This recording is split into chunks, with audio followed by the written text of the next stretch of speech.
Great. Good morning, everyone. Thank you for hosting us, Francisco. My name is Michael Pinto. I'm CEO and co-founder of Cleanwatts, a Portugal-based digital SaaS company focused entirely on energy communities. We're not a startup, we're a scale-up. Been around for 7-8 years, but today's presentation, I'm going to be actually pitching you from the vantage point of Smarten, a trade association that covers 60 companies in the smart digital transition of energy across Europe. Smarten is based out of Brussels. We're an active member since the start of last year. And so today's presentation is kind of a general view as portrayed by all of us at Smarten. Obviously, I'm going to offer one or two insights from Cleanwatts' perspective, but I just want to stage set that a little bit before we get in. So today's presentation is going to be covering a topic which I think all of you are very well familiar with. I don't think there's going to be any teaching involved here, just insight sharing. But we do see, from our perspective, two things happening concurrently at a global level. So, and this is sort of a parenthesis from Cleanwatts' perspective. We're looking at the energy community space broadly defined both here in Europe and in the US and in Asia. And we're seeing two things happening concurrently. On the one side, you've got the supply side that's obviously engaged in the heavy lift, moving base load from fossil fuels. But on the other, you've got the demand side that no one can dispute is awakening, right? So the demand side awakening is what's driving a lot of the energy community discussion. We're seeing the commoditization of distributed energy resources, so price points are becoming more affordable for everything from generation to storage, as well as also electrification units, right? So heat pumps and whatnot. We're seeing an enormous amount of energy poverty. So last year, actually, we had about 50 million households affected by energy poverty at the end of last year in Europe. That number's crept up to over 80 million now in Europe. Obviously, it's a growing concern, and not only here in Europe. Electrification of transport, mobility, cooling, heating, industrial processes also drives an enormous amount of demand additional to the local grids. That's also affecting this energy community space discussion when it comes down to the physical infrastructure of the part of the grid that goes from the primary and secondary substation down to the consumer, right? So world over, grids at that level have never been designed for the amount of volatility, fluctuation, and demand, right, in terms of volume of demand in electricity, as we're now seeing. And so clearly something has to change, and the paradigm shift towards energy communities is arguably the most efficient or effective, I'd say, way forward. Green finance is something else I want to sort of highlight here that's drawing a lot of acceleration in this topic. A lot has been discussed over the last 3 days and over the last few months about the European Union's recovery plan and recovery funds. Those funds are terrific to ignite and accelerate the transition. Here in Italy, Mario Draghi's already earmarked 2.2 billion euros to be destined to 5,700 municipalities in Italy that have populations of less than 5,000 people. That's great. The good thing is that private capital is in no shortage, right? So there's no shortage of private capital that's ready, willing, and able to be deployed for the financing of all the assets that are part of the local energy transition. We're seeing that ourselves. We've already signed up several financiers that are more than happy to open their checkbook and finance these type of investments. And then finally, digitalization, which I think all of us are here at the Data Hub, no mystery there. Without intelligent, smart systems to be able to manage, operate, and sort of simplify the sharing of information, the dispatching of units, the activation of flexibility, et cetera, you're not going to go anywhere, right? So you need those systems in play. So let me move forward and just kind of highlight another sort of obvious reckoning here is there's a lot of upsides. As Francisco just highlighted at the opening of this session, the short payback schedules on the distributed energy resources are the first thing that you run into when you start getting in, close and intimate with the launch of energy communities. No longer are we looking at 10, 15-year cycles to get payback, right? So that's why I'm saying, so in our experience at Cleanwatts, we've got 6 energy communities that are already in sort of participation expansion mode, right? So we received the approvals back in August. We're building most of those 500 kilowatts that are relevant to the 6 baby steps communities that we've got launched in Portugal, all of the investment is from private sources, right? And payback schedules are roughly about 7-8 years, maturity cycles of 15. So, it's a win-win-win for the consumer, for the investor, and obviously for the whole concept of decarbonization. As I mentioned about the financial capital being deployed, this means that these paradigm shifts are effectively zero capex.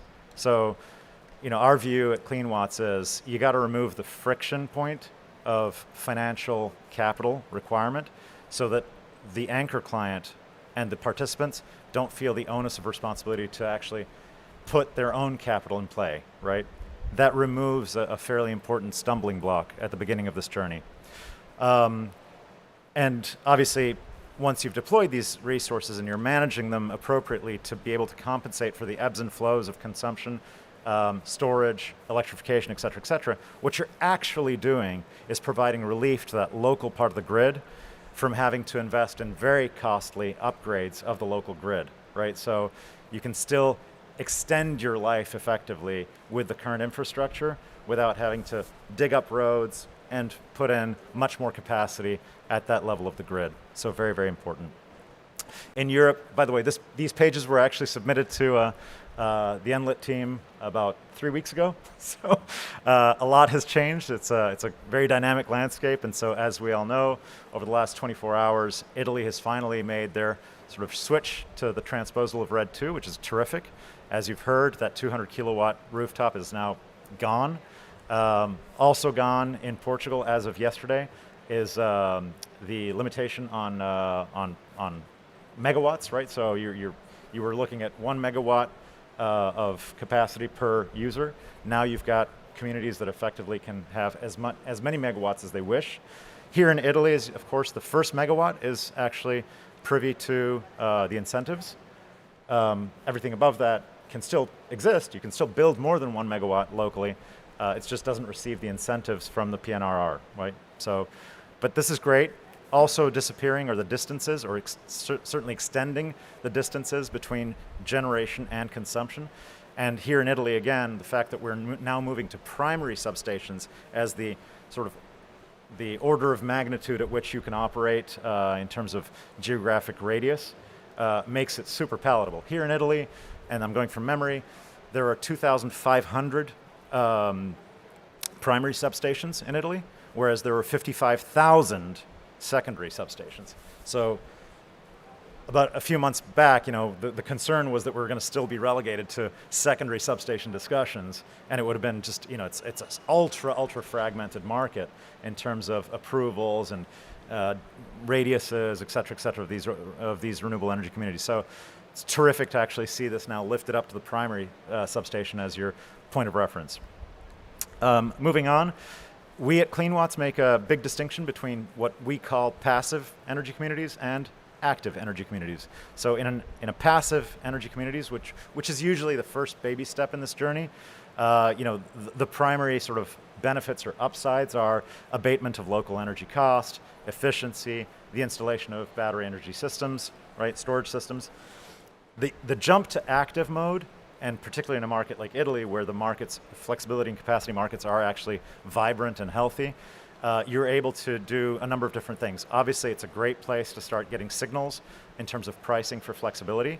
So we're focused very heavily on small and medium-sized load aggregation through our systems, right, both in the residential environment, commercial, industrial. We believe that actually the future is no longer as, I'm not being dismissive. It always has been a complicated thing to offer flexibility. But in the past, the 20, 25 different balancing service providers here in Italy used to have, the phone, an Excel spreadsheet, a list of the usual suspects of cement, steel manufacturers and whatnot that had large loads. And they'd say, hey, between 11:18 and 11:23 tomorrow morning, I need X megawatts freed up, right? And, can you switch off your furnace? Well, as we move the paradigm into small towns of 5, 10, 15, 25,000 people, you'd be hard-pressed to look for, you're not going to find those kind of loads, right? So the obvious answer then has to be, okay, So then the flexibility card has to be played by aggregating all these small, medium-sized loads that could be fridges in supermarkets, boilers, chillers, heaters, heat pumps, like you name it, right? And you've got to be able to digitally, remotely aggregate all those assets and be able to offer those 5, 10, 15 minutes of relief when the local grid needs it to shave the peak, right? So that's all part of being in an active energy community where the actual participants have the option to relinquish their assets, get a reward for it, and of course, again, you need a system that's able to manage that in real time for all the benefits provided to the local community. The other thing that happens when you actually make the jump towards these active communities, you're able to optimize the overall consumption of energy and therefore also augment the amount of self-consumption, right? Which comes from the rooftop if you're in a PV sort of paradigm. So these are terrific signals, broadly speaking, that help accelerate the decarbonization discussion locally. Over the last 5-6 years, Cleanwatts has made a really valiant effort every year to push our technology envelope through Horizon 2020 efforts. So on an average year, we have somewhere between half a dozen and 8 or 9 different projects underway.